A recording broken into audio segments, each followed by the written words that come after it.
సమర్థ రామదాస విజయము అధ్యాయం 8. శ్రీరామ జయ రామ జయ జయ రామ రామ. గురువు అనుగ్రహం. శ్రీ నిత్యానందులు తిరిగి ఇలా ప్రబోధించారు. విద్యాసాగర, జగదోద్ధారణ కొరకు భూమిపై అవతరించిన మహాత్ములెందరో వేరు వేరు సాధనా మార్గములను అవలంబించి తమ కార్యనిర్వహణ చేసినారు. కానీ అందరూ ఒక్క విషయమునందు మాత్రమే ఏకీభావమునే పొంది ఉన్నారు. అది సద్గురువుని ఎంచుకొని శుశ్రూష చేసిన తర్వాతనే ప్రపంచమునకు సేవలందించే సాంప్రదాయము. తాము పూర్ణ పురుషులయుండి కూడా జనులకు ఆదర్శప్రాయంగా ఉండగలందులకై తాము స్వయంగా సద్గురువులను ఆశ్రయించి సేవించి విద్యలను అభ్యసించినట్లు వారి చరిత్రలు స్పష్టం చేయుచున్నవి. శ్రీరామచంద్రమూర్తి అవతార పురుషుడైన వశిష్ఠ మహర్షి వద్ద గురుకుల వాసం చేసి గురు శుశ్రూషలు చేసి విద్యను అభ్యసించినాడు.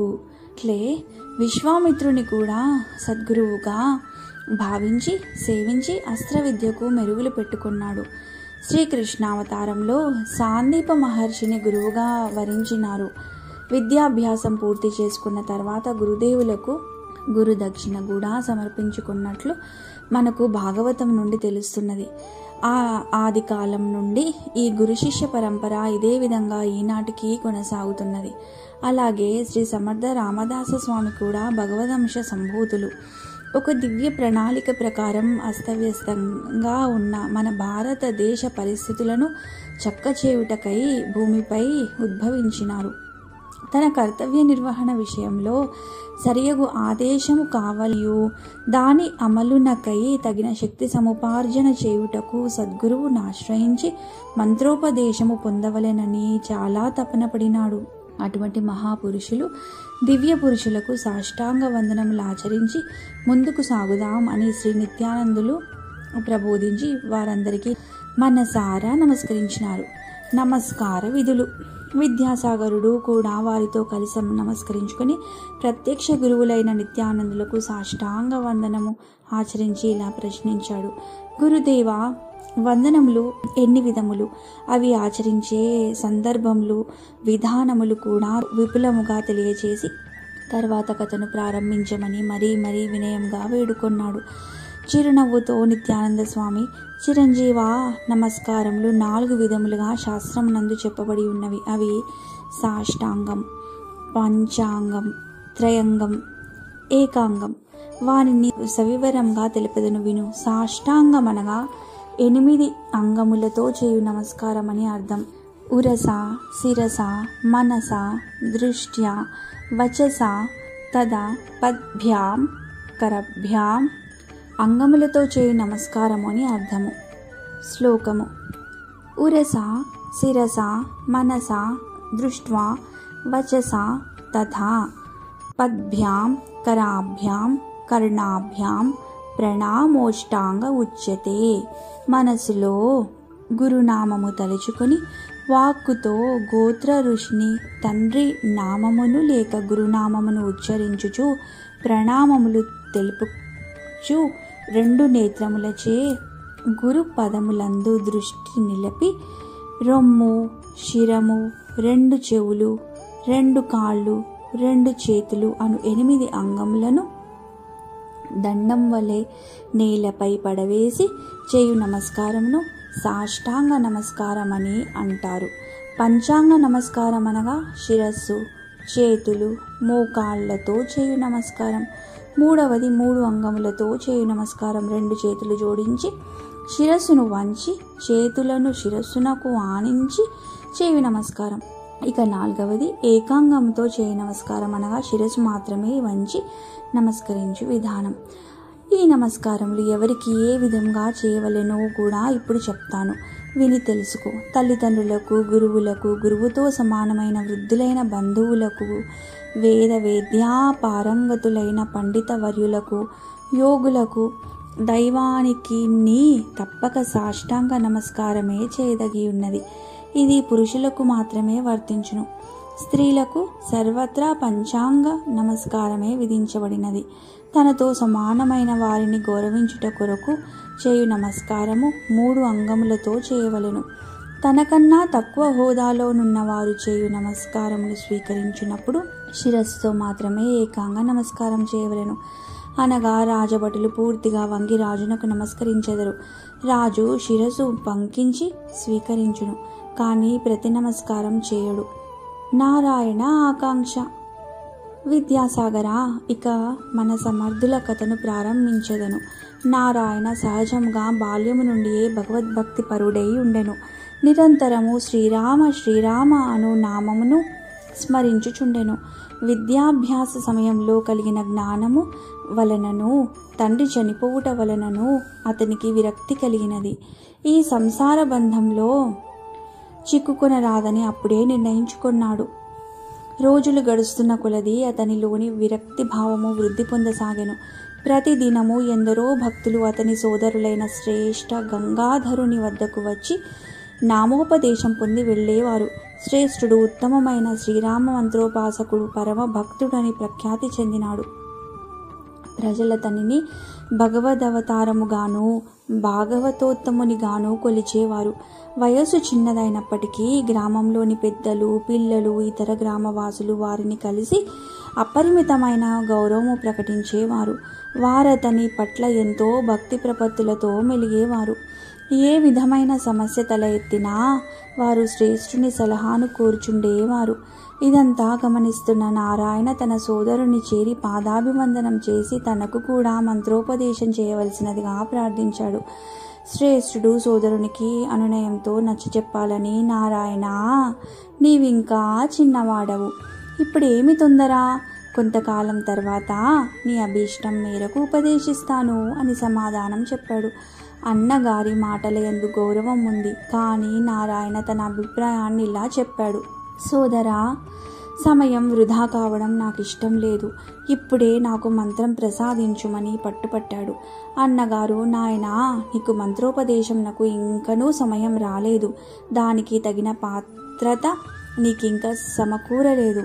కొంతకాలం ఆగమన్నాను అంటూ అచ్చటి నుండి బయటకు వెళ్ళిపోయాడు. సహజముగా భక్తిభావుకుడగు నారాయణకు ఈ మాటలు వెగటుగా తోచినవి. తన హృదయం మంత్రోపదేశం కొరకు ఆరాటపడుచున్నది. ఇక అన్నగారితో వాదించుట వలన ప్రయోజనం లేదనుకున్నాడు. నారాయణకు గురుమంత్ర ప్రాప్తి. వెంటనే ఇల్లు వదిలి విసవిస పరుగు లాంటి నడకతో తమ గ్రామం వెలుపల గోదావరి తీరాన గల హనుమాన్ మందిరంనకు వెళ్ళి మారుతిని ప్రార్థించసాగాడు. దీక్షతో తీవ్రతర ధ్యానంలో కూర్చున్నాడు.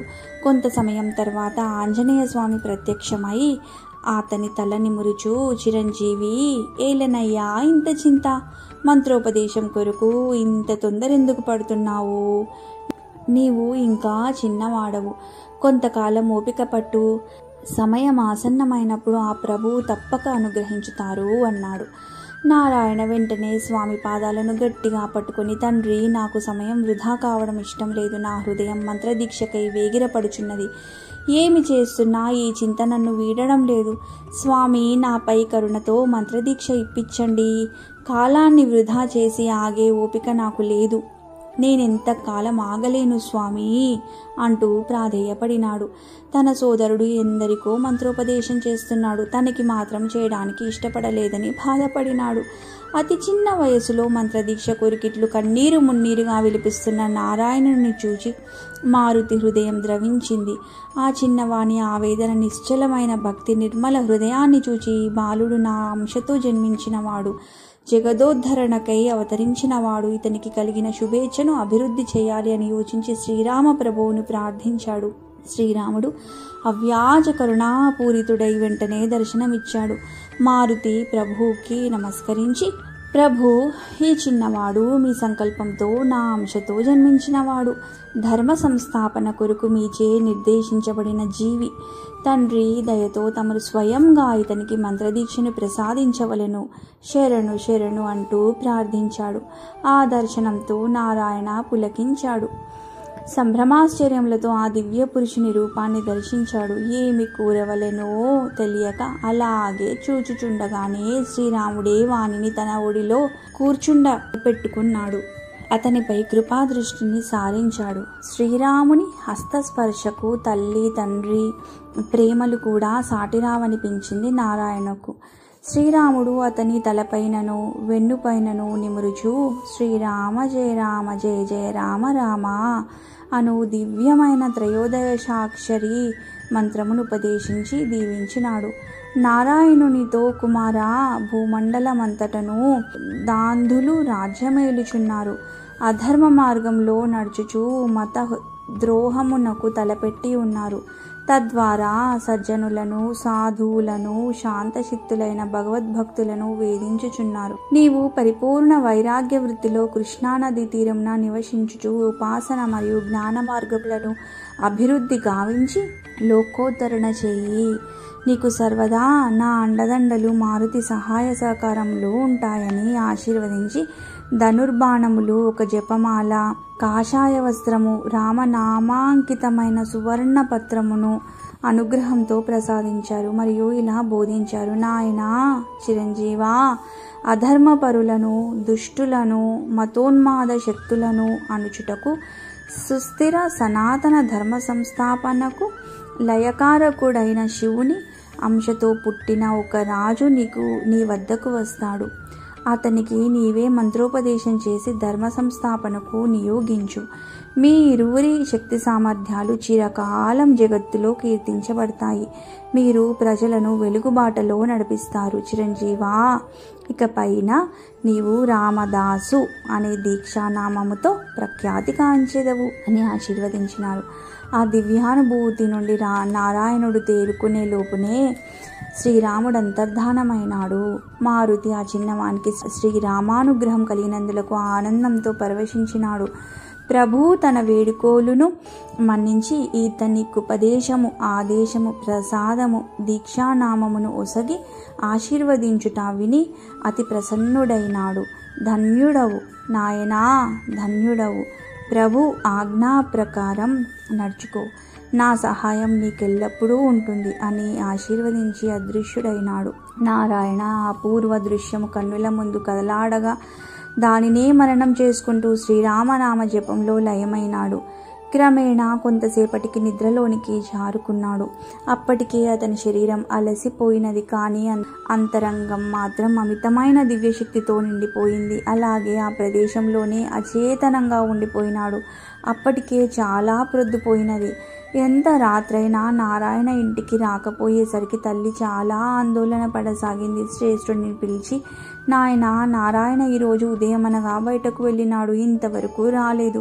ఏమైనాడో, ఎటుపోయినాడో ఏమీ తెలియదాయను. అసలే మొండి పిల్లవాడు, నిన్ను మంత్రోపదేశం కొరకు అడిగినవాడు. నీవు బయటకు వెళ్ళిపోగానే కోపంతో విసురుగా రుసరుసలాడుచూ వెళ్ళినాడు.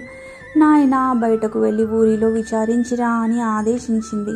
శ్రేష్ఠునికి కూడా నారాయణ వింత చర్య గురించి ఆశ్చర్యమైంది. బయటకు వెళ్ళి హడావుడిగా ఊరంతా వెతికాడు. కొందరిని ప్రశ్నించి ఎక్కడా కనిపించలేదు ఉదయం నుండి అని తెలుసుకున్నాడు. నారాయణ స్నేహితులు కూడా ఈరోజు అతను వారిని కలవలేదని చెప్పారు. శ్రేష్ఠుడు తిన్నగా హనుమదాలయం చేరుకున్నాడు. ఆ చీకటిలో తడుముకొనిచు గుడిలోనికి వెళ్ళి నారాయణ, నారాయణ అని పెద్దగా పిలిచాడు. అక్కడ మరికొంచెం ముందుకు పోగా కాళ్ళ కింద మెత్తగా నారాయణ చేయి తగిలి దూరంగా చంద్రుని వెన్నెల అప్పుడే ఆలయంలో పడుతున్నది. వంగి చూసేసరికి అక్కడ నారాయణ శ్రీరామ శ్రీరామ అంటూ పలవరిస్తున్నాడు.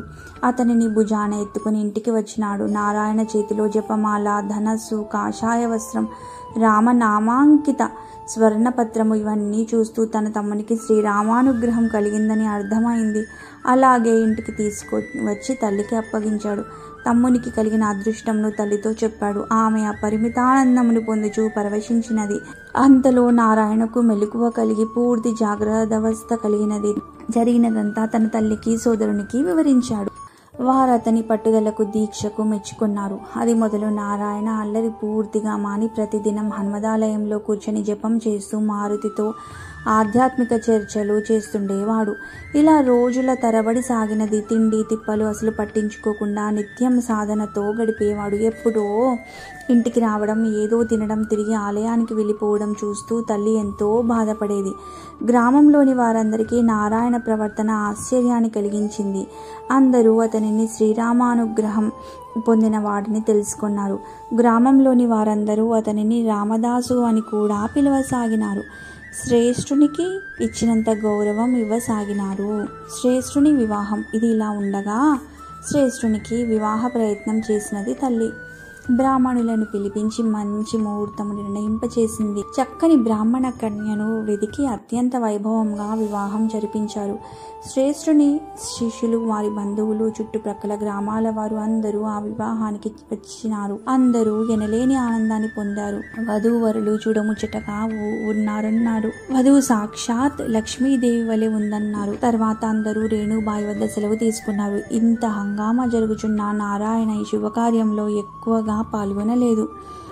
అతనికి ఈ తంతు మీద ఏమాత్రం ఆసక్తి లేదు. ఎక్కువ సమయం ఆలయంలోనే గడిపేస్తూ ఉన్నాడు. ఇలా కొంతకాలం జరిగిపోయింది.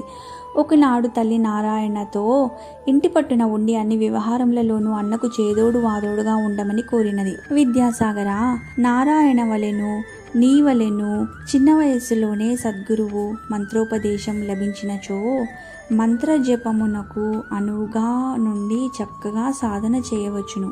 కొంతమంది చిన్న వయసులో మంత్రదీక్షలు తీసుకునక వయసు పైబడిన తర్వాత గురుమంత్ర దీక్షను పొందవలెనని భావించెదరు. కానీ దాని వలన ప్రయోజనం లేదు. వారికి మంత్రజప సాధన సవ్యంగా సాగదు. సాంసారిక ఇబ్బందులు కొన్ని, శారీరక ఇబ్బందులు కొన్ని అవరోధాలుగా నిలుస్తాయి. బాల్యమునందే మంత్రదీక్ష పొందిన వారు అక్షర లక్షలు జపం చేయగలుగుతారు. బాల్యం నందు మనసు ప్రశాంతంగా ఉండి శారీరక రుగ్మతలు లేకుండా ఉంటారు. అయితే తోటి వారితో ఆటపాటల యందు మనసు లగ్నం చేయకపోవుట చేత అందరిలో కలవలేక వేరుగా ఉండుట జరుగుతుంది. ఇది ఇంటిలోని వారికి చింతను కలిగిస్తుంది. మన దేశ చరిత్రలో ఎందరో భక్తులు సంసారంలో ఉండి భగవంతునితో అనుబంధంను పెంచుకుని తరించిన వారు కలరు. కానీ తల్లిదండ్రులందరూ సూర్యాజీవలే బాల్యము నుండి తమ బిడ్డలు భక్తి మార్గంలోనూ గురు మార్గంలోనూ నుండవలెనని కోరుటయే ఉత్తమ మార్గం అని నిత్యానందులు తెలుపగా, విద్యాసాగరుడు, స్వామి, రేణుబాయి తన పెద్ద కొడుకు వివాహం జరిపించి సంతోషించిందన్నారు. మరి చిన్న కొడుకు నారాయణ విషయంలో ఆ విధంగానే కావాలని కోరుకోలేదు కదా? ఎందుకంటే ఆయన జగదోద్ధారకుడని భగవానుడే పలికి ఉన్నాడు. ఆ తల్లి మరి ఏం చేసిందో తెలపండి అంటూ ప్రార్థించాడు. శ్రీ నిత్యానందులు కన్నులు మూసి ధ్యానంలో ఉన్నారు. తల్లిదండ్రులారా, మీ వంశాభివృద్ధితో పాటు లోక కళ్యాణాన్ని కూడా దృష్టిలో ఉంచుకుని మీ బిడ్డలకు ఉత్తమ సంస్కారములు నేర్పించండి.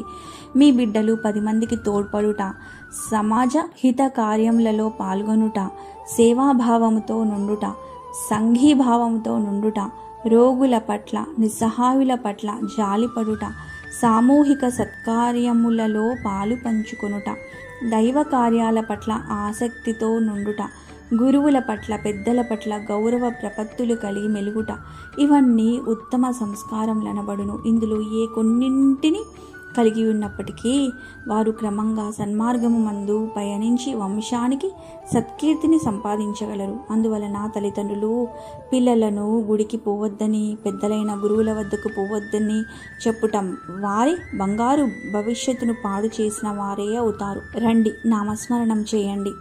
జై జై రఘువీర సమర్థ, శ్రీరామ జయ రామ జయ జయ రామ రామ. ఇది విద్యాసాగర శ్రీ నిత్యానంద యోగి సంవాద రూపమున శ్రీ దత్తాత్రేయ సాంప్రదాయ శిష్యం పరంపరలోని శ్రీ శ్రీ శ్రీ స్వామి విఠలానంద సరస్వతి మహారాజ్ శ్రీ విఠల్ బాబాజీ విరచిత శ్రీ సమర్థ రామదాస విజయంలోని 8వ అధ్యాయం సంపూర్ణం. ఓం శాంతి శాంతి శాంతి.